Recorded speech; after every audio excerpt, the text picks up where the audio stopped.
ऐसे करेंगे कि एक सूबे का वज़ीर आला कहे कि मैंने जनाब उधर पेस्को पे कब्जा कर लेना है, मैंने ये गवर्नर की जो एंट्री बंद कर देनी, फिर वो कर भी देते हैं प्रैक्टिकली, गवर्नर नेक्सी ख़त्म कर देते हैं।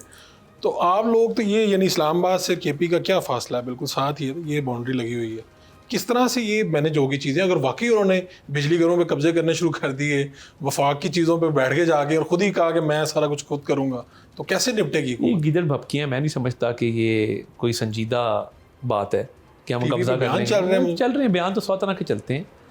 और देखिए वफाक ने कोशिश की कि बड़े दिल का मुजाहरा किया जाए और अवाम का नुकसान नहीं होना चाहिए सियासी लड़ाई के अंदर।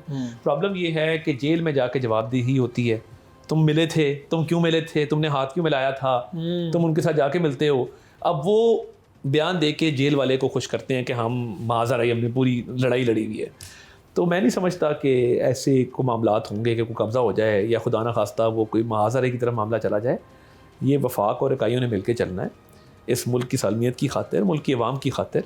तो हम तो इसमें बड़ी पेशेंस का, बड़ी रिस्ट्रेंट का मुज़ाहरा करेंगे। और ये बयानात की हद तक जो बयान वो दे रहे हैं, हम भी बयान उनके मुकाबले पे देंगे, मगर मुझे नहीं लगता कि प्रैक्टिकली ऐसा कुछ नहीं होने जा रहा। प्रैक्टिकली मुझे नहीं लगता कि ऐसा कुछ होने जा रहा है। ये फैसल वाडा किसके सेनेटर हैं? वो इतने ताकतवर हैं, वो बैठ के दिन रात वो कहते हैं नवाज शरीफ का दौर ख़त्म, शहबाज शरीफ का आखिरी दौर हुकूमत है, मरीम नवाज, उस्मान बुज़दार जैसी वज़ीर आला हैं, ये वो, और आपकी पार्टी का कोई तर्जुमान कुछ कह नहीं पाता कि लीडरशिप के खिलाफ बात उनको नहीं करनी चाहिए, नामुनासिब है। तासुर तो ये है कि एस्टेब्लिशमेंट के करीब इलेक्ट वो सिंध से हुए हैं, वो हमारे भी बड़े करीब हैं, हर किसी के करीब हैं, वो हमारे सेनेटर्स के साथ भी बैठ के गप लगाते हैं।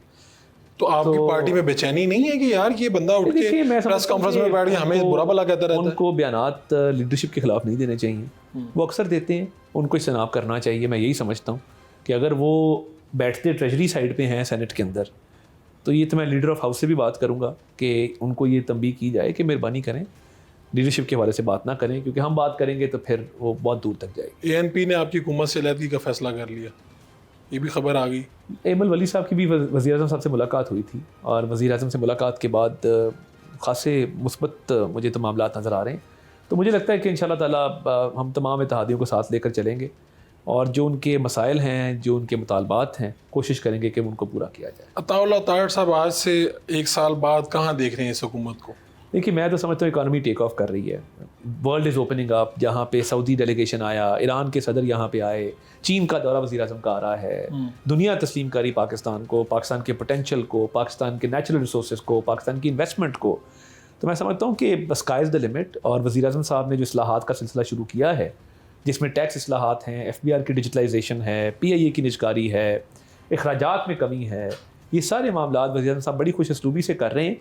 तो मैं तो बड़े मुस्बत तरीके से देख रहा हूँ कि इंशाअल्लाह ताला इकॉनमी टेक ऑफ करेगी और ये मुल्क तरक्की करेगा, और आप देखेंगे कि हालात इंशाअल्लाह ताला बेहतर होंगे और माशी इस्तेहकाम पाकिस्तान में आएगा। जिस तरह एक्सचेंज रेट स्टेबल है, महंगाई में कमी वाक़ई हो रही है, तो मुझे तो बहुत अच्छे हालात नज़र आ रहे हैं। मोहम्मद बिन सलमान साहब तशरीफ़ ला रहे थे यहाँ पर, तो अब क्या दौरा उनका मौखर हो गया? देखिए, मौखर वो चीज़ होती है जिसकी तारीख़ का ऐलान किया गया, तो वो मुश्तरका तौर पर मशावरत के बाद तारीख़ का ऐलान किया जाना था, तो उनके दौरे की तारीख़ का ऐलान किया जाएगा मशावरत के बाद। तो कोई मौखर होना या कोई पोस्टपोन होना, मैं नहीं समझता कि इसमें कोई हकीकत है। उन्होंने आना है, और जब भी बामी मशावरत जो है आपस की वो पाया तकमील तक पहुंच जाएगी, तो उनकी डेट का ऐलान कर दिया जाएगा।